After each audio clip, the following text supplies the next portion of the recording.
Just got hit in the face by a dragonfly. First time that's ever happened.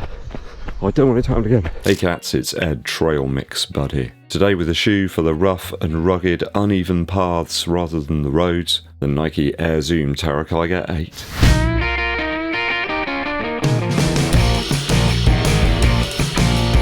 If it's your first time here, make sure you hit that subscribe button and click the bell below for notifications when I launch the new videos for you. Give this video a thumbs up, like, and also share it with your running buddies. Thanking you. The TERRA KIGER is a shoe I haven't tried out since the 5th model, about 3 years ago now. It was a quite nimble and somewhat simple shoe really from Nike, a very low profile design, which actually allowed quite a lot of play and flexibility in the ankle. This time around though with the TERRA KIGER 8, sadly we're going in the wrong direction by the looks of it. This one weighs in at 341 grams or 12 ounces in my UK size 11, which is a US 12. I did manage to pick these up for sub £100 using a discount, but the typical retail price here in the UK is 125 Earth credits. I've often noticed them discounted though at the moment, and there's probably a good reason why. We'll start the review with the upper first. So amazingly we find the same mesh that's been used on the Vaporfly Next Percent 2. Quite a bit used from the midfoot section through to the toe box. It's very flexible,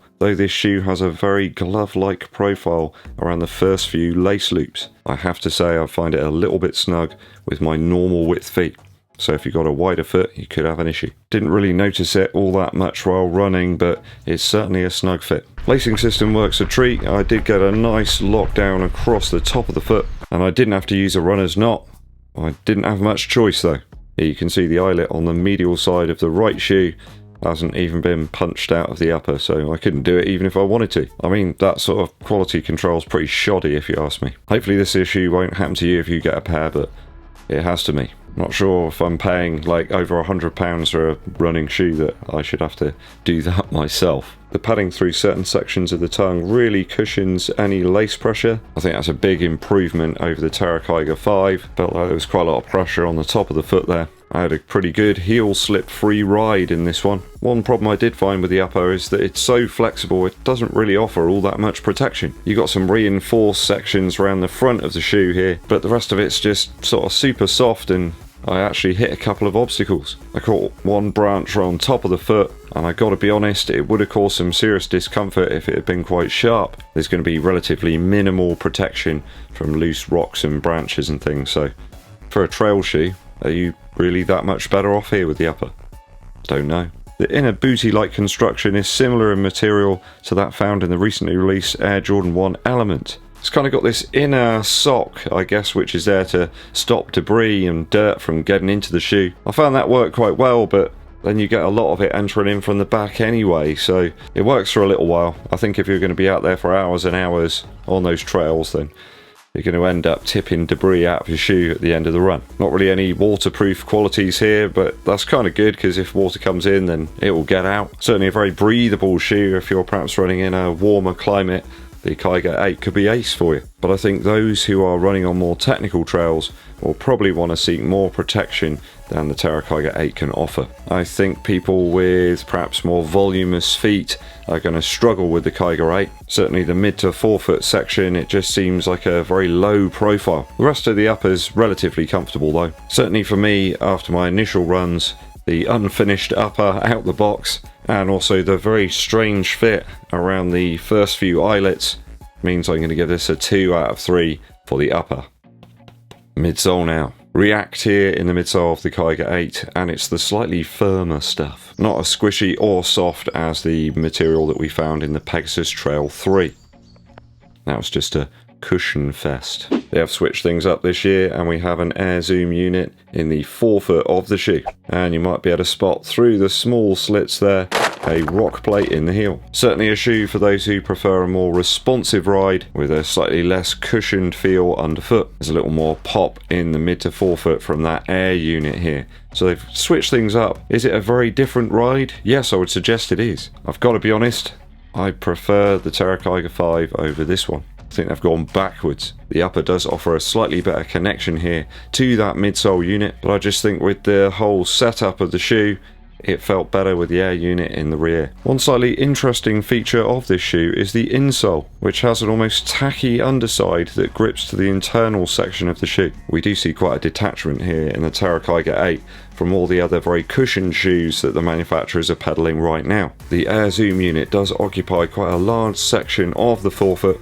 It's very obviously there, and I think it's a sensation that isn't for everybody. It does feel a little bit like you're teetering on top of a football or something, like an airflow football. I mean, Nike have been using these air units for decades now, and yes, they are very resilient over time. And bizarrely, in this shoe, you get a feel perhaps something like the Alpha Fly, where you've got a very aggressive feel in the forefoot. I just think some people will love it and some people are going to hate it. As mentioned earlier, I think I prefer the previous one that I tried. I think people are going to prefer this shoe if you have a much faster cadence, a more mid to forefoot strike, faster pace, and I believe that's traditionally what the Kiger series have been about. A slightly lighter and more nimble trail shoe option, although it's got heavier in this iteration, so there's less difference between this and the Wild Horse. I think this one personally is probably going to be too heavy for most people for racing, and too lacking in stability and cushion if you're going to use it just for training. So a bit underwhelmed really in terms of the midsole here. I'll give it a 2.2 out of 3 for the midsole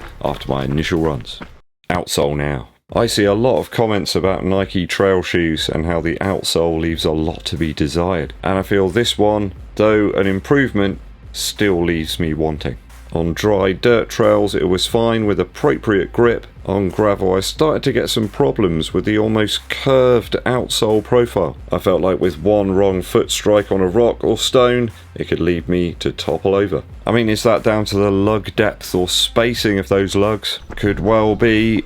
It just seemed unstable to me. Again, I think that's a little bit down to perhaps that forefoot air unit. On the trails I just want something that's gonna make me feel in control, and I felt like I was running on a rubber ball. The Kiger 5 just didn't feel like that to me. This one, yeah, it just felt like I didn't want to run quickly in it. It's been relatively dry here, so I soaked the paving slabs out the back of the house and tried out the traction. Found it a little bit better than the Pegasus Trail 3, but I can still see the rubber wearing down relatively fast. Lost most of the pattern on those after about 50 miles.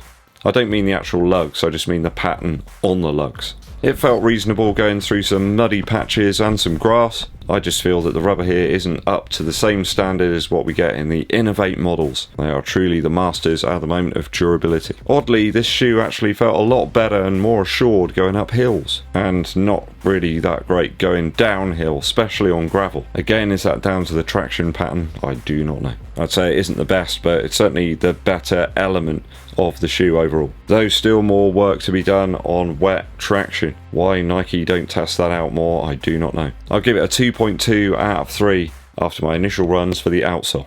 Value now. I think value-wise at 125 Earth credits to get a shoe that is perhaps not quite finished out the box, I feel a little bit cheated. I think it's still a reasonable trail option, I suppose, if you can't get away with using something like the Pegasus 39 out there. I think perhaps if the Pegasus 39 outsole just won't quite cut it on the trails, this presents a reasonable alternative. I mean, it's lighter than the Pegasus Trail 3, don't get me wrong, but I think that shoe's perhaps a little bit more attractive to people as like an everyday shoe they can wear for doing other things.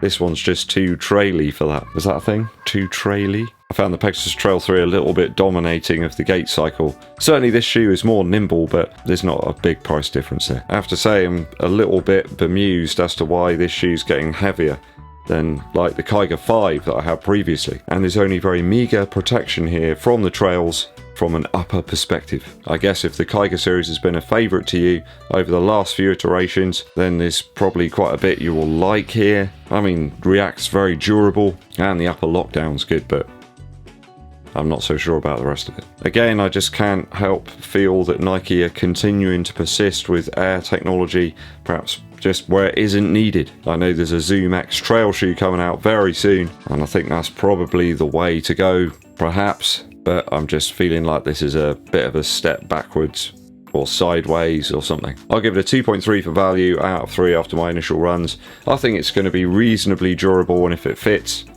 great. If I've totaled the scores up correctly, that gives us a pretty poor 8.7 out of 12 for the TERRA KIGER 8.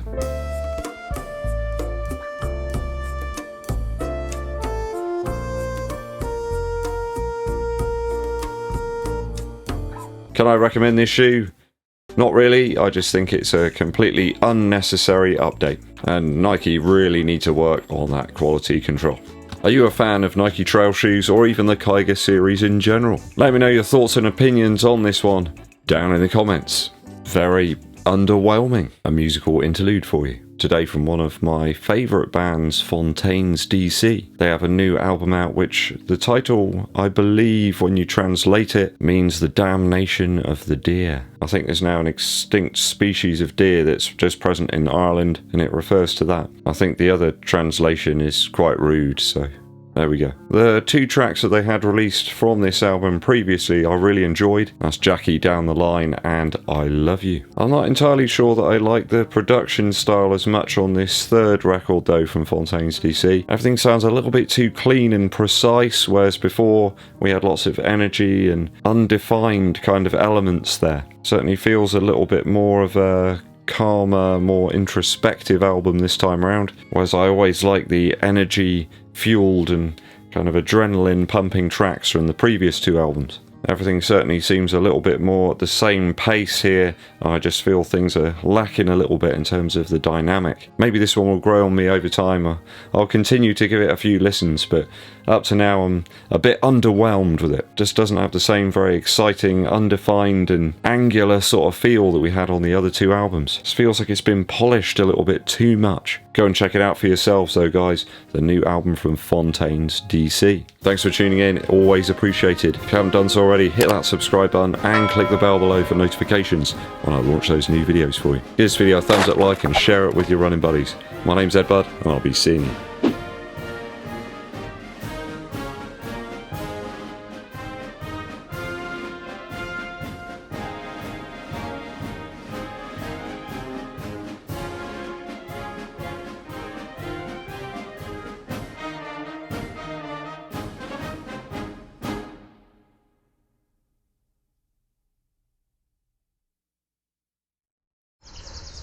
A natural beauty should be preserved like a monument, Neil Young once said. Oh, look at that. Beautiful.